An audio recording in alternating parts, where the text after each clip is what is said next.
Baik, selamat malam Bapak dosen dan teman-teman. Perkenalkan, nama saya Yudia Sinti Ciamnifu dengan NIM 2003030030 kelas Sosiologi A semester 3. Di sini saya akan mereview buku yang kelima, mata kuliah Teori Sosiologi Modern. Yang pertama, proyek Goffman, sebuah enigma sosiologi. Erwin Goffman adalah salah satu yang paling luar biasa di abad ke-20. Praktisi ilmu sosial, seorang sosiolog yang diakui secara universal untuk bakatnya yang luar biasa. Lama setelah kematiannya pada tahun 1982, penyebutan sederhana dari kata Goffman sudah cukup untuk menandakan bukan hanya materi pelajaran, tetapi juga sikap yang sangat khas dan sikap analitis terhadap dunia sosial. Dia pertama kali menjadi terkenal dengan publikasi pada tahun 1959 dari Depreciation of Self in Everyday Life yang diikutinya dua tahun kemudian dengan Asylum yang bahkan lebih berpengaruh. Tidak biasanya untuk sosiolog, Goffman menikmati ketenaran di luar disiplin rumahnya.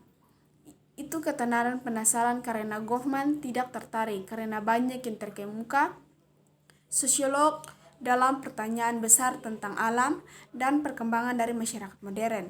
Ketertarikannya pada struktur tatap muka interaksi dalam hal-hal kecil dari pembicaraan biasa dan aktivis.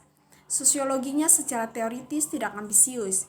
Ini sederhana dianut deskripsi, klarifikasi, dan artikulasi konseptual, dan tidak menunjukkan aspirasi menuju ekspresi proporsional sebagai penjelasan yang lengkap dan teori prediksi.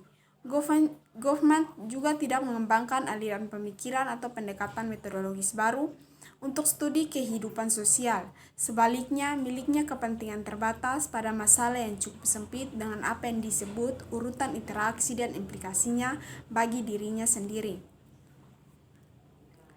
Yang berikut, masalah interpretatif dalam membaca Goffman. Pencapaian utama Goffman adalah untuk menunjukkan bagaimana rincian dari perilaku orang-orang yang hadir bersamanya, yaitu orang-orang yang secara fisik hadir satu sama lain, dapat diterima untuk analisis sosiologi. Ia melihat karyanya sebagai perampokan awal ke wilayah yang belum dipetakan secara sosiologis, yang mungkin mengarah pada penyelidikan lebih lanjut, lebih sistematis dan tepat dari interaksi. Bagi Goffman, perhatian pertama dan mungkin satu-satunya yang tepat untuk sosiolog profesional atau mahasiswa masyarakat, ungkapan favoritnya adalah penyelidikan masyarakat dengan ambisi seperti itu. Harus dikatakan bahwa buku seperti ini, studi tentang sosiolog daripada realitas sosial, mungkin akan mengejutkan Goffman. Untuk Goffman, studi tentang ide-ide sosiolog membuat disiplin empiris menjadi sastra, dan lebih buruk lagi cenderung mempromosikan kanonasi yang tidak kritis keunggulan daripada aplikasi kritis dan pengembangan ide-ide mereka. Untuk menafsirkan kehidupan dan tulisan sosiolog, individu sebagai objek perhatian akademis adalah Goffman pernah mengklaim David pada tahun 1980 untuk bentuk pemujaan pahlawan yang rendah.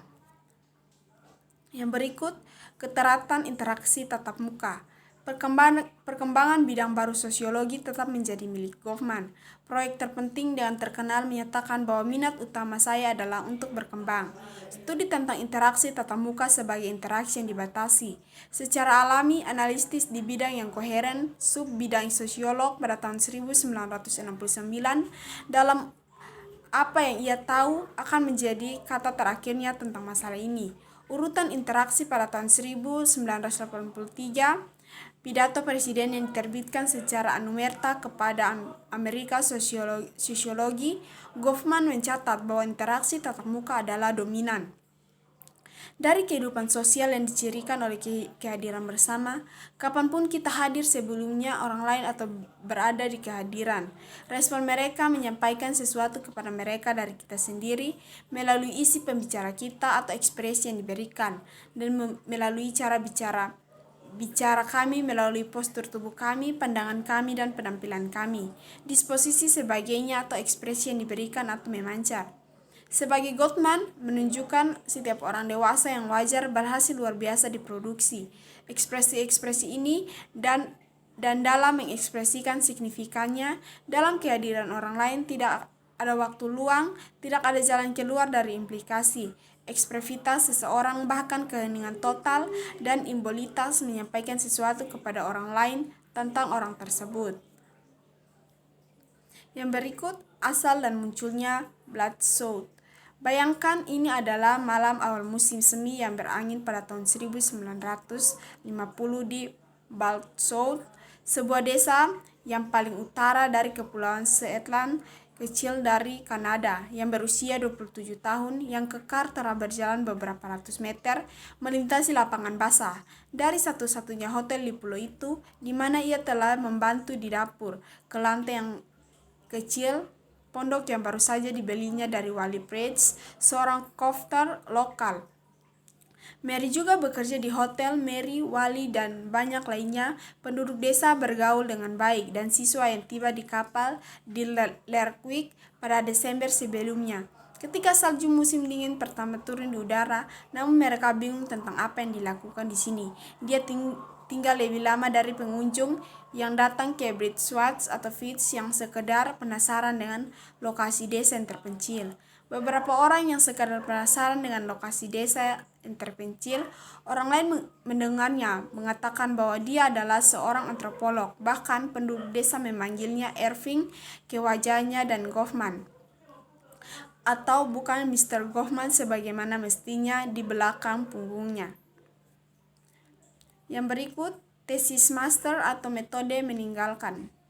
Dalam komponen penelitian gelar master, Goffman melakukan hal yang tidak terduga. Tesis masternya pada tahun 1949 menunjukkan dia bergulat dengan isu-isu yang timbul dari penerapan penelitian. Positivistik tradisional desain didasarkan pada logika metode eksperimental. Menjelang akhir tahun pertamanya sebagai mahasiswa pasca sarjana di Chicago, Goffman menyusun tesis proposal untuk menguji hubungannya antar kelas sosial dan kepribadian. Penelitian ini disutradarai oleh Lloyd Werner, seorang antropolog yang beralih analisis struktural kelas Amerika, dan William N. Henry, seorang ahli aplikasi budaya yang saat itu relatif baru instrumen psikologi. Goffman awalnya menyusun penelitiannya sebagai tambahan untuk Werner dan investigasi Henry terhadap penonton untuk Big Sister, siang hari yang populer serial radio. Pada tahun 1945 mereka mulai mengumpulkan data dari istri pekerja terampil dan kerak putih. Yang berikut, perilaku komunikasi di komunitas pulau. Disertai doktoral Goffman diserahkan ke Departemen Sosiologi di Universitas Chicago pada bulan September tahun 1953 adalah produk dari 12 kerja lapangan berbulan-bulan yang dilakukan di Kepulauan Shetland antara Desember tahun 1949 sampai dengan Mei 1951. Ini membayar studi dekat karena merupakan yang pertama. Pertanyaan berinsut sepenuhnya tentang pemikiran sosiologinya. Berbeda dengan karya sebelumnya, fokus perhatian investasi jatuh kuat dengan karya sebelumnya. Fokus perhatian investigasi interaksi tatap muka ini bukan studi komunitas konvensional, tetapi studi tentang percakapan. Interaksi dalam satu komunitas yang diharapkan akan berkontribusi terhadap konstruksi kerangka sistematis yang berguna dalam mempelajari interaksi seluruh masyarakat kita. Dalam beberapa hal doktoral disertai dengan dokumen defensif di dalam Goffman menurunkan suaranya. Penggunaan metamorfosa dan inventif untuk menyampaikan dengan jelas kepada pengujinya ide inti tentang urutan interaksi penelitian. Goffman difasilitasi oleh Lloyd Werner yang menerima undangan seorang kenalan darinya di Australia. Departemen Sosial Baru Antropologi telah menginginkan seorang mahasiswa doktoral yang baik dan dapat membantu mengembangkan struktural baru. Warner menyarankan Goffman yang mulai bekerja di Universitas Edinburgh pada tahun 1949. Yang berikut, ketertiban interaksi. Pertemuan ada di mana-mana, tetapi sulit dijelaskan. Secara sosiologis, mereka terbuat dari apa? Goffman tak tertandingi dalam menjelaskan konstituen secara sosiologis elemen urutan interaksi. Namun tidak ada tempat yang menawarkan konsolidasi pertanyaan tentang apa yang telah dicapai. Sosiologi tentang tatanan interaksi diterbitkan secara anumerta. Urutan interaksi mungkin diharapkan dapat memberikan integrasi teoritis yang konklusif. Dalam acara makalah terakhir yang kita tahu diterbitkan memang memberikan sketsa unit dasar interaksi, struktur dan proses. Itu adalah akun yang terlalu singkat, namun hanya secara sepintas terhubung ke akunnya yang lebih substansial. Tulisan kerangka kerja analitik Goffman memanifestasikan sistematik yang jelas, niat tanpa ada keinginan yang jelas untuk membangun sistem. Ide-ide Goffman tampaknya terus-menerus dalam proses, tidak mencapai tempat peristirahatan terakhir. Yang berikut presentasi psikologi sosial, ekspresivitas dan konsekuensinya. Pendapat George Herbert pada tahun 1934 yang mengambil sikap atau peran dari yang lain adalah fitur mendasar dari kehidupan sosial manusia yang sangat lengkap. Diserap oleh Goffman, Mead melihat bahwa kapasitas untuk mengambil sikap yang lain untuk melihat sesuatu dari sudut pandang yang lain adalah kunci untuk memahami bagaimana diri berkembang. Goffman sebenarnya bertanya bagaimana cara berpengaruh pada proses pengambilan sikap lainnya. Solusi berpusat pada ekspresi yang menyampaikan informasi kepada orang lain tentang individu. Titik awal tubuh ke tubuh dari proyek sosiologinya membutuhkan beberapa pengadaian tentang psikologi manusia dan berwujudan. Di sana adalah elemen psikologis yang tak terelakkan. Dalam tatap muka, interaksi karena emosi, kondisi dan upaya otot bersifat intristik terhadap pencapaiannya. Sikap psikologis yang dimaksud diatur dalam pengenalan prestasi diri yang abstrak itu. Goffman mengundang pembaca untuk melewati atau diuraikan dalam Goffman empat ide yang muncul kembali dalam psikologi umum. Interaksi yang sistematis Goffman dari Adam Smith, Charles dan Gustav. Yang berikut mengkonseptualisasikan kehadiran bersama. Istilah interaksi sering digunakan secara sembarang. Goffman membuat terobosan signifikan menuju klasifikasi dengan konsep penting triologi: pertemuan sosiologi, situasi sosial, dan acara sosial.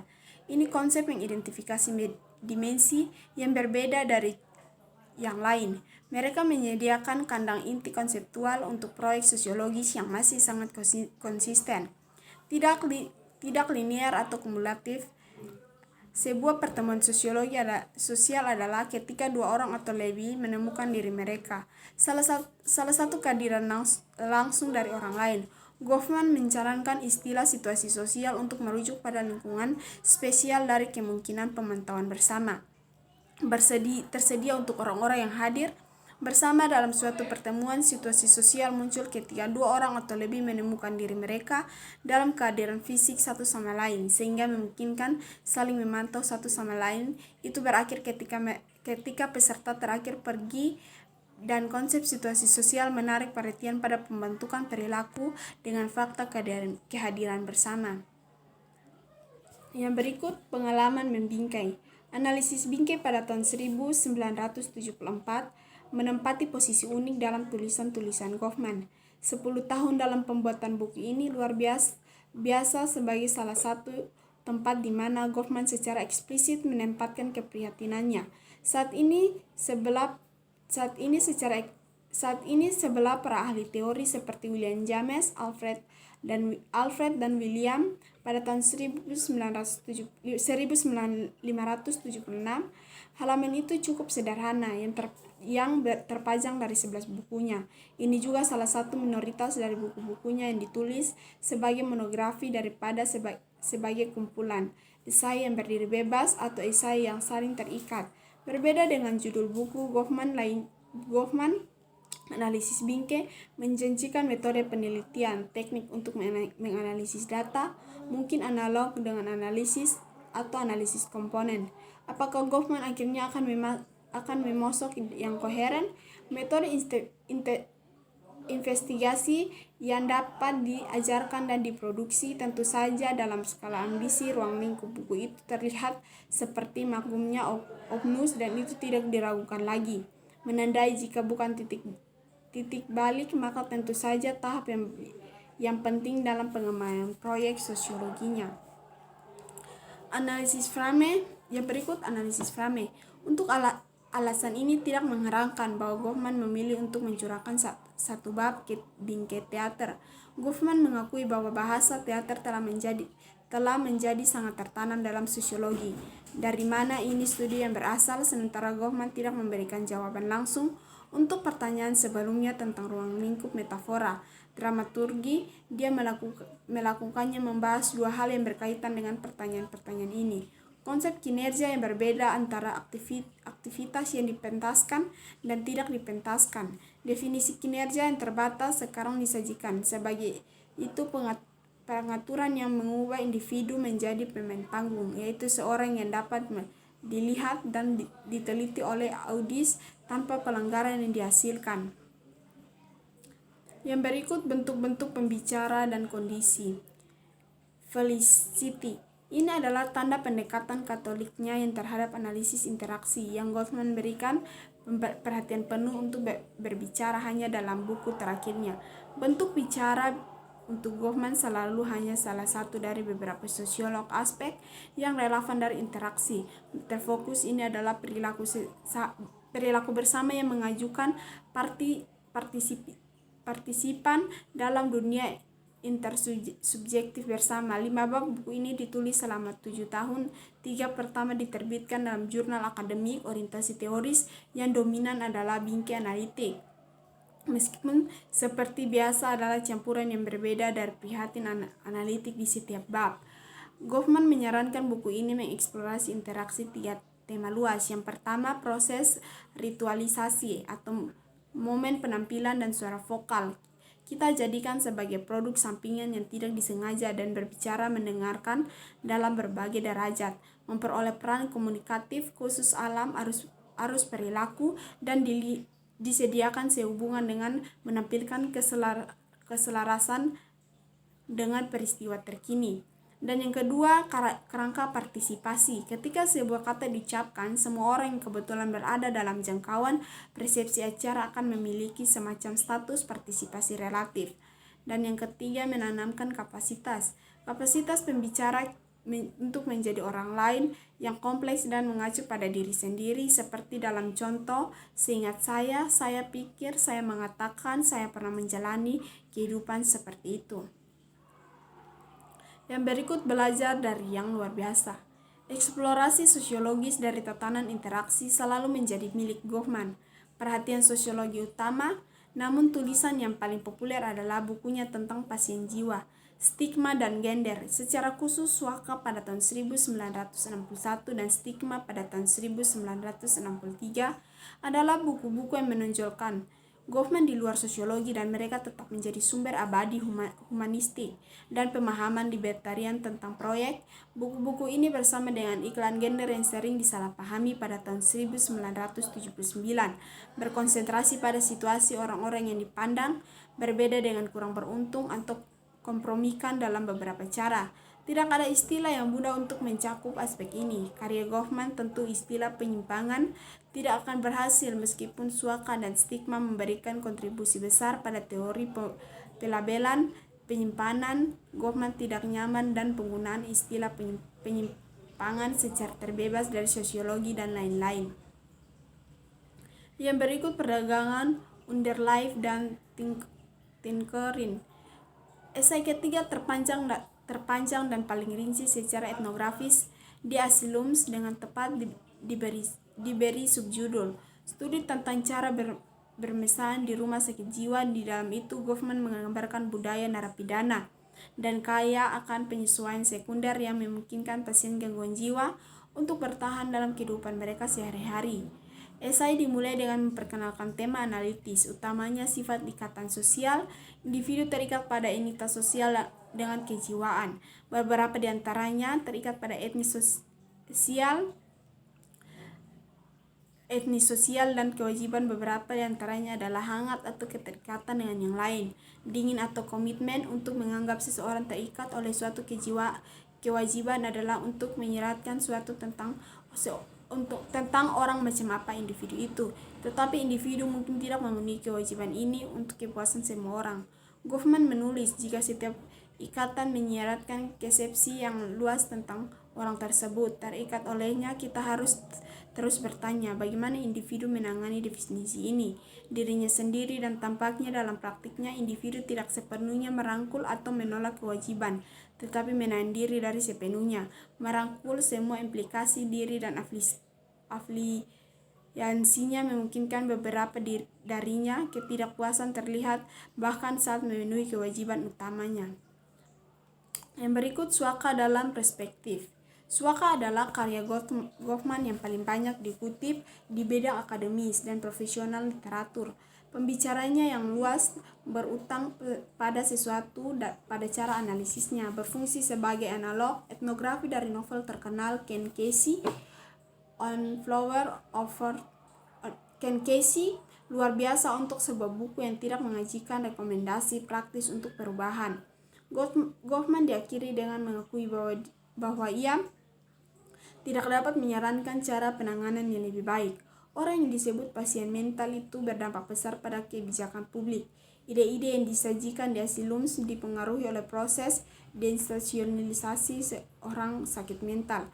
Dan pada tahun 1960 dan 1970, banyak rumah sakit jiwa besar di Amerika Utara dan Eropa ditutup atau secara drastis mengurangi populasi rawat inap mereka demi penahanan perawatan atau perawatan di komunitas. Pasti beda negara menerapkan destitusionalisasi dalam berbagai cara, dan pengaruh suaka tidak langsung dan tidak diperlukan dalam mengamankan perubahan. Yang berikut identitas rusak dan perbedaan gender. Sementara gagasan Goffman tentang stigma dan perbedaan gender tergolong pada beberapa fase produksi intelektualnya, mereka masing-masing mencontohkan terapan sisi sosiologinya tentang tatanan interaksi, menjelajahi dasar-dasar di mana orang-orang menemukan partisipasi mereka dalam interaksi bermasalah. Ini studi perintis menyoroti manifestasi interaksional untuk bentuk-bentuk keterbelakangan sosial. Stigma, catatan tentang pengelolaan identitas rusak pada tahun 1963. Setelah akarnya dalam makalah Goffman tentang karir moral pasien mental yang mengidentifikasi fase mantan pasien tetapi tidak memeriksanya. Saat itu ia sedang menulis makalah ini. Jelas bahwa dia ingin menghubungi kesulitan mantan pasien dengan kategori orang lain yang dihadapi masalah yang sebanding. Orang cacat dan cacat fisik, orang tuli dan orang buta, mantan narapidana, pecandu alkohol, pecandu, anggota etnis minoritas, dan sebagainya. Yang berikut perbedaan gender. Goffman lebih jauh mengeksplorasi kompleksitas perbedaan manusia dalam sebuah buku dan makalah tentang gender. Sebuah ukuran album iklan gender pada tahun 1979 awalnya diterbitkan pada tahun 1976 sebagai edisi khusus studi di antropologi. Komunikasi visual makalah pada tahun 1977 pengaturan antara jenis kelamin diterbitkan dalam jurnal teori yang diedit oleh Alvin. Sejak akhir 1960-an dan seterusnya, feminisme menetapkan situasi tersebut dan terutama kerugian yang dihadapi perempuan di bidang politik dan akademik agenda. Goffman secara tidak langsung mengakui pengaruh feminisme terhadap pemikirannya. Di awal makalah, ia memberikan pendapat yang paling umum. Pertanyaan tentang jenis kelamin seperti biasa dalam beberapa tahun terakhir, dia menulis, kita harus mengandalkan yang tidak puas dan meningkatkan kita tentang materi pelajaran kita. Tapi kesadarannya tentang signifikasi sosial gender sudah jauh dan lebih jauh. Salah satu contoh awal dari disertainya pada tahun 1953 adalah pernyataannya bahwa seorang wanita adalah seorang feminis yang bersemangat sebagai penentu pengobatan tertentu jenis situasi, dan George Gonos menulis feminisme yang membara rendah ditemukan di seluruh tulisan Goffman. Baik, sekian dari hasil presentasi saya. Terima kasih, selamat malam.